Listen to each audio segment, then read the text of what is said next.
Salut les sillons, et bienvenue sur la petite chronique de Spyro le Dragon. Il y a quelques semaines de ça, on avait testé ensemble le Matrice Eternity, qui était un téléphone proposé par une entreprise française, mais de conception chinoise.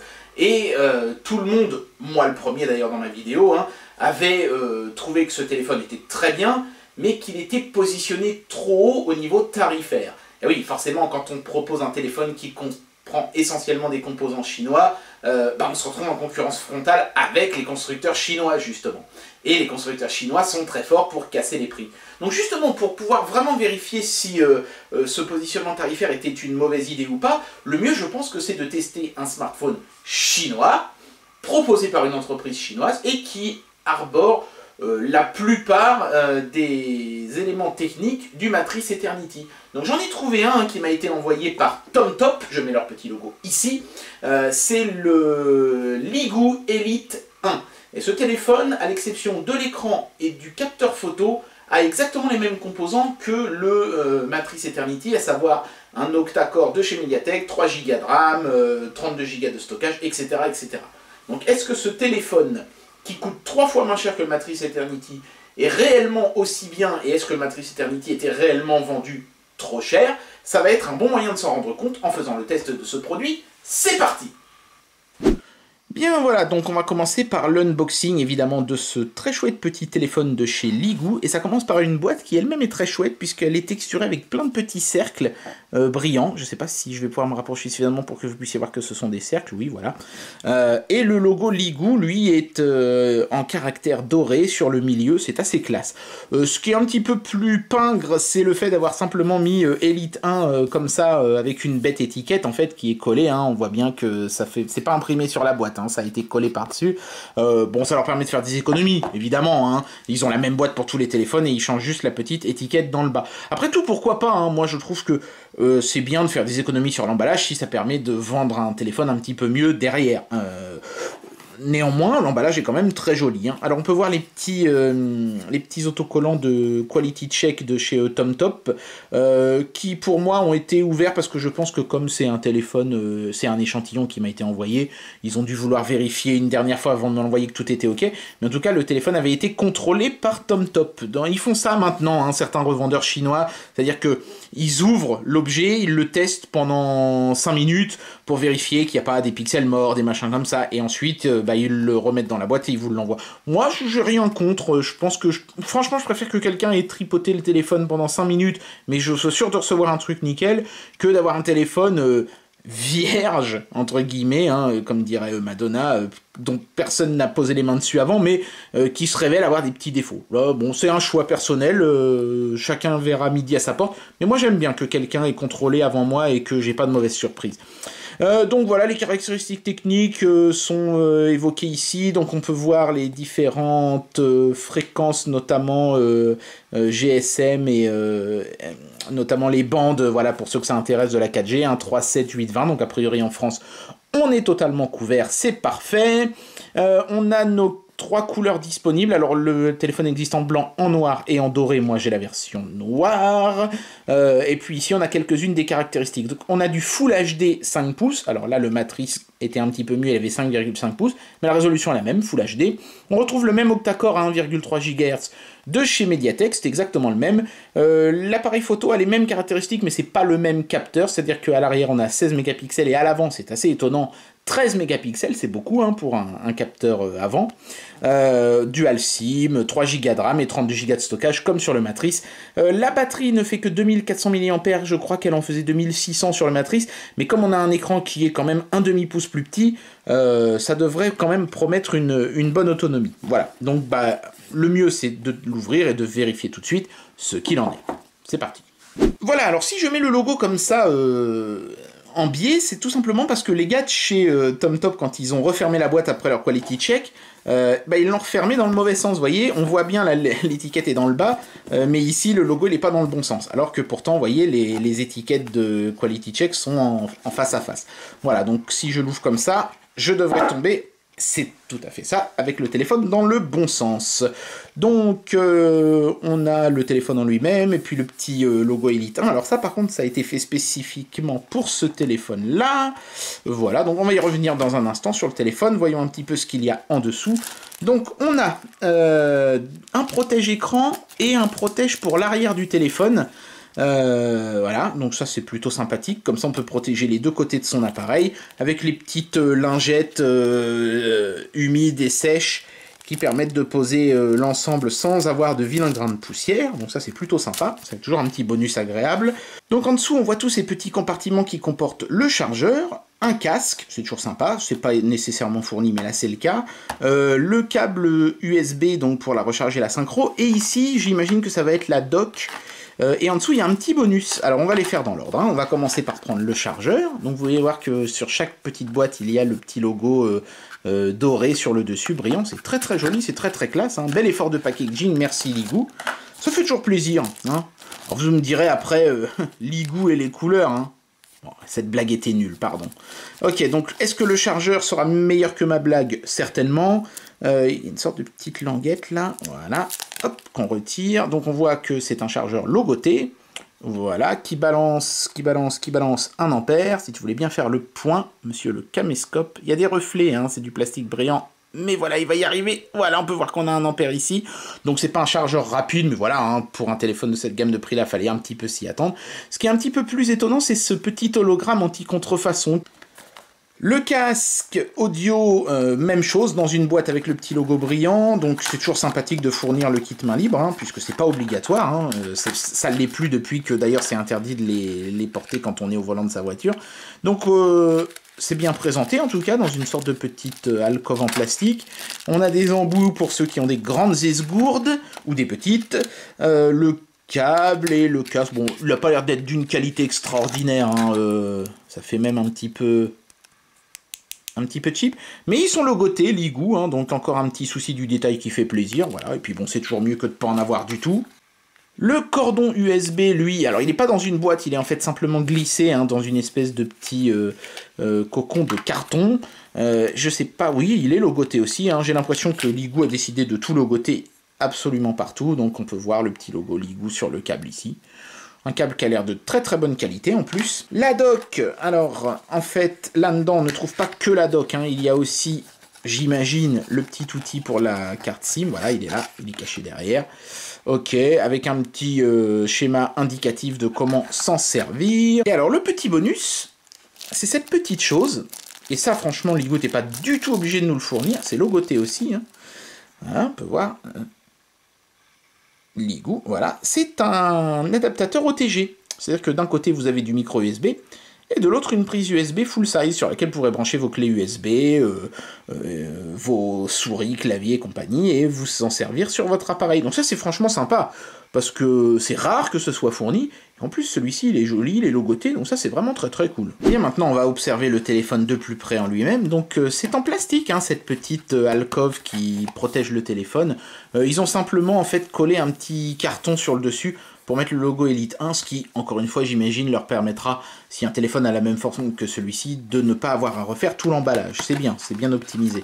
Alors, il y a un petit truc sous le téléphone, je ne sais pas si c'est encore de la dock, je pense que oui, parce que j'ai pas vu de notice tout à l'heure, oui, voilà, c'est ça. Donc là, on a les différents manuels d'utilisation, un petit certificat de garantie, voilà, bon, bah là, il n'est pas rempli, hein, c'est un échantillon commercial, et le petit démarrage rapide, qui est en plusieurs langues, je ne sais pas si on a le français, j'ose imaginer que oui, bah d'ailleurs, j'y suis, voilà. Envoyez un email, tapez le bouton email, après installez votre account, vous pouvez envoyer ou recevoir un email, avec votre téléphone. Il vous offre de contacter avec vos amis et vos clients partout. Merci la traduction Google. Bon, c'est toujours mieux que de ne pas avoir de traduction du tout, mais un bon conseil, quand vous achetez des téléphones d'import, mon conseil numéro 1, ce serait de savoir un tout petit peu parler l'anglais quand même, pour pas être enquiquiné quand il s'agit de lire la doc. Voilà. Et alors, le téléphone en lui-même, il est très soigneusement protégé, puisqu'il y a des films de protection un petit peu partout. On va déjà commencer par tirer sur celui-là, ça va décoller l'arrière, j'ose imaginer. Non, ça c'est simplement une petite étiquette. Hop, ah, ça enlève le... Voilà, ça enlève le truc avec les IMEI et tout ça, ok, très bien. Et ensuite, j'imagine qu'il faut retirer ça. Voilà, donc là ça enlève tout ce qui restait, les résidus et tout ça. Et de l'autre côté, il y en a un aussi. Hop, et voilà. Waouh, il est très très joli ce téléphone, hein. Je trouve que le design est très réussi. C'est assez anguleux, un peu comme les téléphones de chez Sony. Vous voyez, l'arrière, il a une espèce de petit... comment on appelle ça reflet irisé, hein, c'est comme un peu la surface d'un CD ou d'un DVD. C'est très très très joli, en plus c'est centré sur le logo Ligou, il y a un petit souci du détail qui est assez sympathique. C'est du verre, hein, on a une façade en verre à l'arrière, comme sur le Matrice Eternity, on a des finitions à peu près équivalentes, peut-être même un tout petit peu meilleures franchement, hein, avec un bel aluminium sur le côté, très très très peu de plastique apparent, en fait il y a juste un petit liseré en plastique que je distingue ici autour de l'écran, qui j'imagine permet de clipser l'écran au châssis sans risquer de péter le verre, ce qui est plutôt une bonne idée d'ailleurs. Voilà, donc c'est plutôt pas mal fait, comme ça de prime abord, j'ai pas vraiment de gros reproches à faire au design. Allez, peut-être le fait que, vous voyez ici, il y a une certaine distance entre le bouton et le bas de l'écran qui était peut-être pas indispensable. Ils auraient peut-être pu raccourcir le téléphone de 5 mm en rabiotant là-dessus.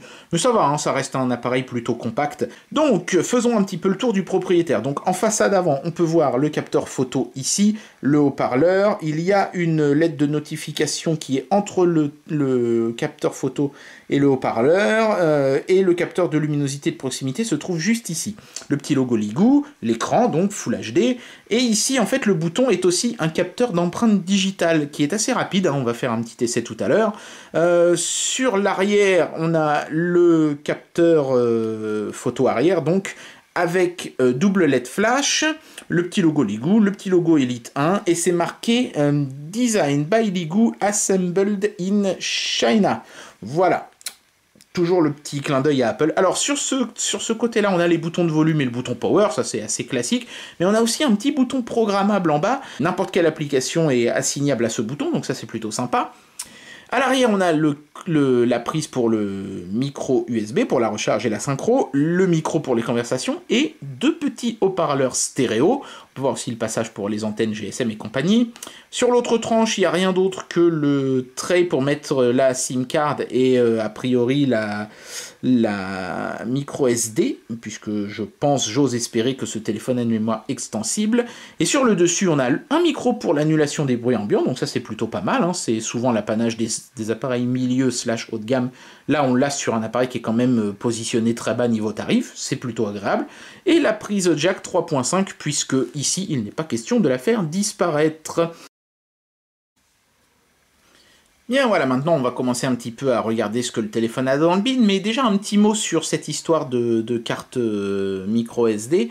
Donc effectivement, on peut la mettre dans le tiroir SIM, mais comme souvent sur ce genre d'appareil, elle occupe un des deux emplacements SIM, donc ce sera soit un téléphone double SIM de 32 Go, soit un téléphone simple SIM avec mémoire extensible. Voilà, donc chacun fera comme il veut, chacun verra midi à sa porte. Donc première chose qu'on va tester ensemble, c'est le capteur d'empreinte. Hop, voilà. Il met une petite seconde à déverrouiller. J'ai vu plus rapide, j'ai vu pire aussi, donc ça va, il est plutôt fiable. Et puis le fait qu'il soit en façade avant est quand même un très net avantage. Celui du Matrice était plus rapide, mais il était situé à l'arrière. Donc voilà, après chacun verra ce qu'il préfère. Moi j'aime mieux quand il est devant, quitte à ce qu'il soit un petit peu plus lent. Après, la première chose qu'on remarque, c'est qu'on a une petite surcouche quand même assez prononcée, avec tout à gauche un widget pour la lecture audio qui est assez bien foutu, vous voyez, avec cette espèce de petit bras de vinyle qu'on peut déplacer. À l'autre extrémité, on a à nouveau un widget pour lancer l'appareil photo et voir les dernières photos qui ont été prises par l'appareil. Alors j'ai fait quelques clichés, je vous les montrerai tout à l'heure hein, quand on commencera un petit peu à regarder le téléphone dans le détail. On va commencer d'abord par faire un petit benchmark. Voilà, alors pendant que le benchmark se termine, un petit mot hein, toujours sur la surcouche, hein, j'en profite qu'il y a un petit temps mort là pour vous en parler. On est sur une surcouche un peu dans le même style que MIUI. Je me demande d'ailleurs même si c'est pas MIUI, mais en tout cas c'est une surcouche où il n'y a pas de tiroir d'application, on a juste ce qu'on appelle le dashboard, hein, ou le dashboard, hein, c'est l'écran pour lancer les applications en fait, et et c'est tout. Vous pouvez pas cacher des applis, etc. Donc c'est un peu similaire à ce qu'on a sur iOS. Quand on installe une appli, elle se met sur l'écran d'accueil. Et après, bon, bah, vous pouvez la mettre où vous voulez sur l'écran d'accueil, mais elle sera toujours quelque part sur l'écran d'accueil. Vous ne pourrez pas aller la cacher dans un tiroir. Donc il y a des gens qui aiment, il y a des gens qui n'aiment pas. Après, rien ne vous empêchera d'installer un launcher et de contourner cette difficulté. Mais voilà, de base, vous n'avez pas de tiroir d'application dans le launcher. Et voici les résultats qui sont bon, bah, ce qu'on est en droit de s'attendre de ce processeur de chez Mediatek, avec toujours en single core un positionnement aux alentours du Galaxy S4 et de la Nexus 7. Et en multicore, je crois qu'on est autour du Nexus 5, hein, à peu près, ouais, un petit peu au-dessus. On est plutôt aux alentours d'un Samsung Galaxy S5, ouais, c'est ça. Donc c'est quand même plutôt pas mal. On est un petit peu en dessous quand même, hein. Mais c'est plutôt pas mal, hein, pour un téléphone dans cette gamme de prix. Et bah voilà, c'est ce qu'on est en droit d'attendre de ce petit processeur de chez Mediatek qui est décidément vraiment très bien, hein, le 6753. Un petit truc que l'on voit, et j'en profite pour vous le montrer, c'est que les touches s'illuminent assez faiblement, mais elles s'illuminent quand même, les touches de menu et de retour, ce qui n'est pas toujours le cas sur les smartphones chinois à 100 €. Donc je le précise, sur ce modèle-ci, les touches s'allument. L'autonomie de la batterie est un petit peu faiblarde, hein, diront certains, puisqu'on n'est pas tout à fait à 4 heures de screen-on, avec donc un usage moyen, hein, c'est ce qui est supposé émuler Geekbench 3. Donc ça, je précise bien que c'est du temps screen on, hein, mais ça reste quand même plutôt dans la moyenne basse des autonomies. Si vous voulez un smartphone ultra autonome, il y a certainement un meilleur choix que celui-là. Voilà, et alors après la petite déception de l'autonomie, une autre petite déception, il n'y a pas de boussole électronique dans ce téléphone. Donc a priori ça n'est pas un gros problème, sauf si vous comptiez vous en servir en tant que GPS piéton. Pour les GPS de voiture, ça n'est pas vraiment indispensable. Alors justement, concernant le GPS, on va lancer tout de suite un test de positionnement. J'ai coupé mon Wi-Fi, hein, pour pas qu'il y ait d'éphéméride. Et voilà, ça y est, vous voyez, ça a été très rapide. En quelques secondes seulement, j'ai eu mon 3D fixe avec une précision inférieure à 20 pieds, ce qui est plutôt pas mal. Et vous voyez, ça continue de descendre. Et là, j'ai déjà une vingtaine de satellites en vue et 17 qui sont utilisables. Donc un téléphone qui, au niveau de la puce GPS, tient largement ses promesses. Bien, voilà, alors comme pour la lecture vidéo, je me suis fait un peu tirer les oreilles par la régie publicitaire du AVGN, pas par le AVGN en lui-même, qui est un mec super sympa, hein, mais par sa régie de pub qui s'est dit « Oh, mais il montre 3 secondes du film, ça va nous faire perdre des revenus publicitaires, la vache et tout !» Donc ils ont bloqué une de mes vidéos, seulement une, je sais pas pourquoi ils ont laissé les autres tranquilles, enfin bon, tant mieux, hein, pas se plaindre. Du coup, j'ai changé mon fusil d'épaule et aujourd'hui, on va travailler avec ce petit film qui est totalement libre de droit et qui s'appelle Big Bug Bunny, que vous pouvez aller télécharger sur internet puisqu'il est totalement libre de droit. Ici, c'est la version 1080p, mais j'ai aussi la version 4K, donc ça va être intéressant, justement, on va pouvoir tester les deux versions sur les téléphones à partir de maintenant. À la rigueur, c'est peut-être pas plus mal. Voilà, donc on va voir ce que ça donne. On va peut-être avancer un petit peu, parce qu'au début, il se passe pas grand-chose, histoire d'avoir un peu de mouvement. Alors évidemment, le Full HD est absolument magnifique. Ça tourne en 60 frames secondes, cette vidéo, et là, il n'y a absolument aucun ralentissement sur le téléphone. Vous pouvez voir que c'est parfaitement fluide. Je vais monter le son à fond.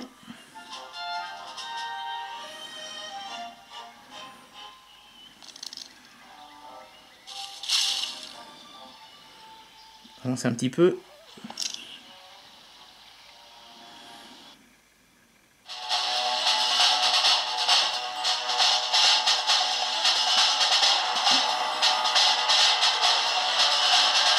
Alors,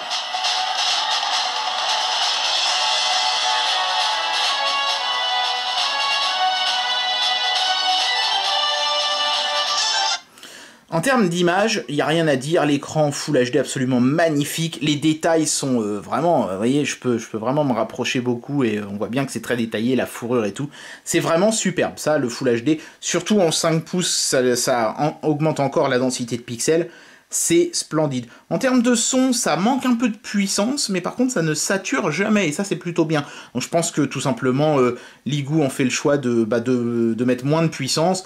mais du coup avoir une meilleure précision. C'est un bon choix, je pense que ça sert à rien d'avoir des enceintes qui gueulent à fond si c'est pour n'entendre que des grésillements. Alors là, je suis en train de lire la même vidéo au format 4K, et je peux le faire que en mode software, parce que quand je me mets en mode hardware, j'ai plus l'image, j'ai que le son. Et forcément, en mode software, bah, c'est le processeur qui décode toute la vidéo, ça lui fait beaucoup de boulot hein, sur de la 4K. Du coup, c'est un peu trop lent, et il y a un décalage entre le son et l'image qui augmente, jusqu'au moment où on se retrouve avec un peu de silence, vous voyez. Et ensuite, le son rattrape l'image et le son revient. Donc, bon, lire de la 4K là-dessus, c'est pas topissime. Après, ça n'a aucun intérêt de toute façon, puisque l'écran est 1080p.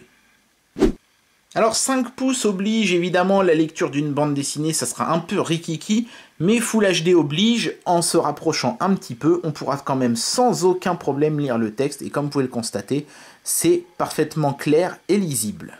Alors, niveau jeu, déjà les fanatiques de Flappy Birds seront ravis d'apprendre que le jeu fonctionne bien. J'ai pas l'impression que ce soit totalement en full speed, mais on n'en est pas très loin. Faut savoir que c'est un vieux jeu qui a plus été optimisé depuis longtemps, et qui était certainement pas très bien codé au départ en plus. Mais voilà, ça fonctionne bien, et il n'y a pas de problème sur les petits jeux en général avec ce téléphone. Moi j'aime bien Oddworld parce qu'on peut changer les réglages. Donc là j'ai tout mis à fond justement, hein, tous les graphismes sont au maximum. Comme il fallait s'y attendre avec le petit Mali T720, on peut voir que le framerate est assez bas. Là je dirais qu'on doit être à une quinzaine d'images secondes, pas plus. Après on va voir ce que le jeu me suggère de modifier pour que ce soit meilleur. J'imagine qu'il va beaucoup baisser la résolution et peut-être un petit peu certains effets. En général c'est ça qui se passe, il faut appuyer sur défaut, hein, hop. Voilà, donc effectivement, il baisse beaucoup la résolution, les ombres sont passées de max à beaucoup, mais c'est tout.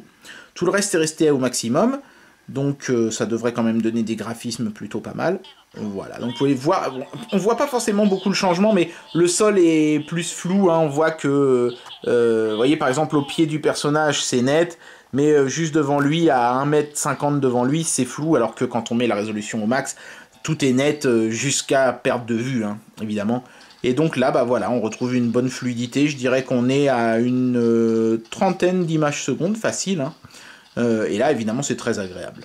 Voilà, donc vous vous en doutez, il ne faudra pas s'attendre à des merveilles sur les émulateurs qui sont demandeurs, comme ici PPSSPP, où le jeu va vraiment ramer à mort, très très lent et tout.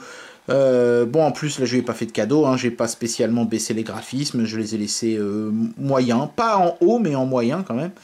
Et c'est pas, enfin, je vais pas dire que c'est injouable, mais c'est beaucoup trop lent pour être agréable.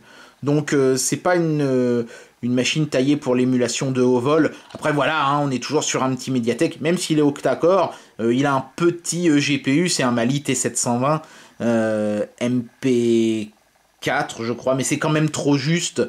Je suis même pas sûr, c'est peut-être un MP2, mais c'est de toute façon trop juste pour des gros émulateurs comme ça.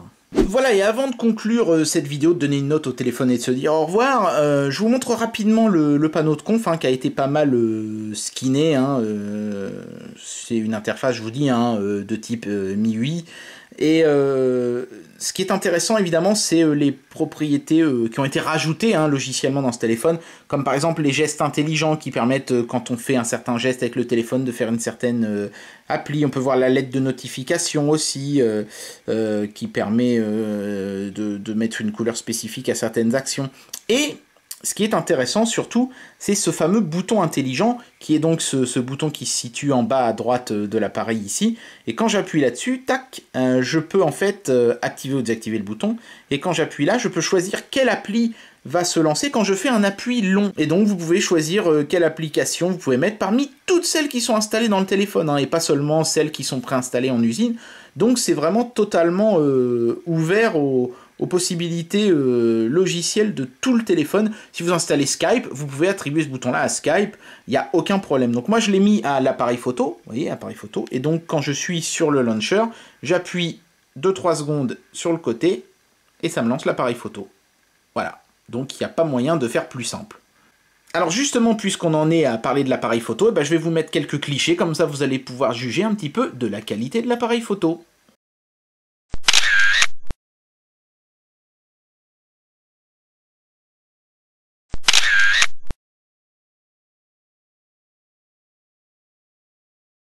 Bien, alors il est temps d'amener une conclusion et une note sur ce produit, le Ligoo Elite 1. Qu'est-ce que j'en ai pensé? Qu'est-ce que vous devriez en penser?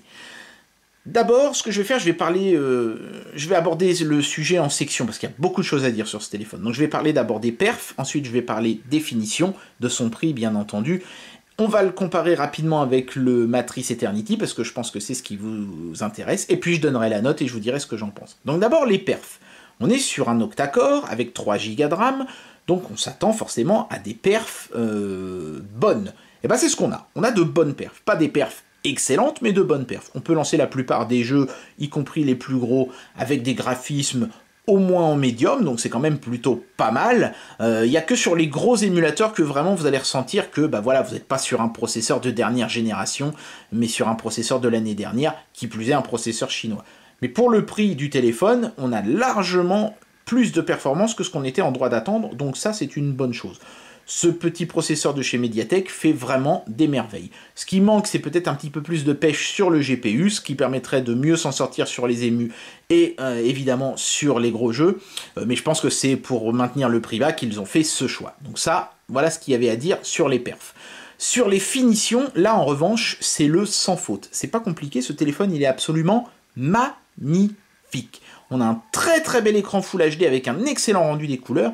On a du vert sur les deux façades du téléphone, de l'aluminium sur le contour. Le son n'est pas super puissant, mais enfin voilà, c'est un smartphone, hein, c'est pas un caisson de basse. Mais il est propre et il ne sature pas.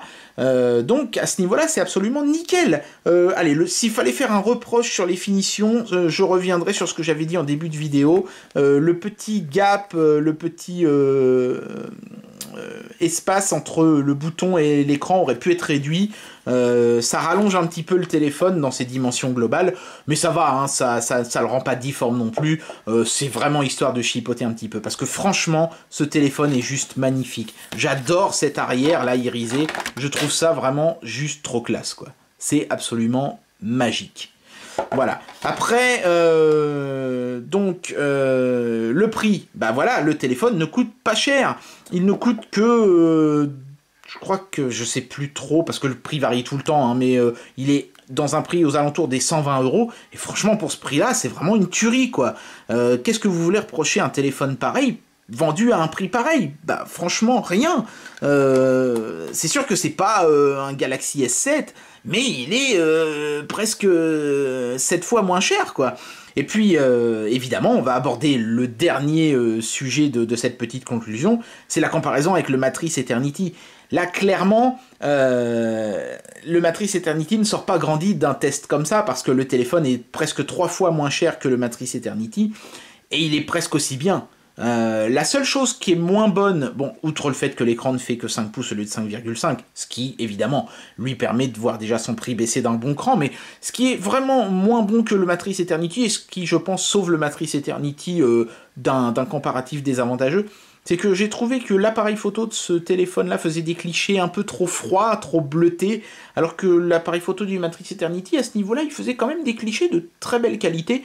C'est pas vraiment le cas de ce téléphone-là. C'est son gros point faible, je dirais que c'est l'aspect photo. Donc maintenant, il faut donner une note au produit. Donc, on a de bonnes perfs, on a d'excellentes finitions, il tient la comparaison avec d'autres modèles au niveau qualité-prix. Il n'y a que l'appareil photo qui est un petit peu raté. Donc, allez.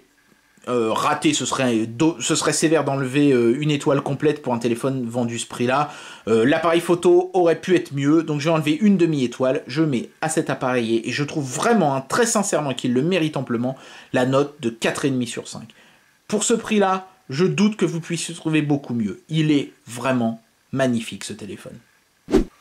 Et bien voilà, c'était le test du Ligoo Elite 1, un téléphone qui confirme malheureusement que Matrice Eternity avait visé un petit peu trop au niveau tarifaire.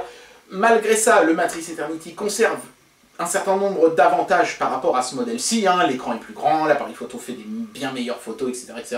Il y a quand même des petites choses positives, mais ce téléphone est 3 fois moins cher. Donc forcément, pour moi, le Matrice Eternity aurait dû se trouver aux alentours des 250 €. En tout cas, en dessous de la barre des symboliques des 300 €, c'est à peu près sûr.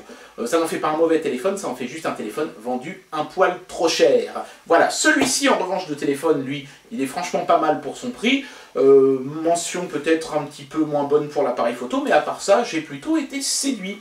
Voilà, j'espère que ce test vous aura plu, et moi je vous dis à très bientôt pour une prochaine vidéo. Allez, tchuss!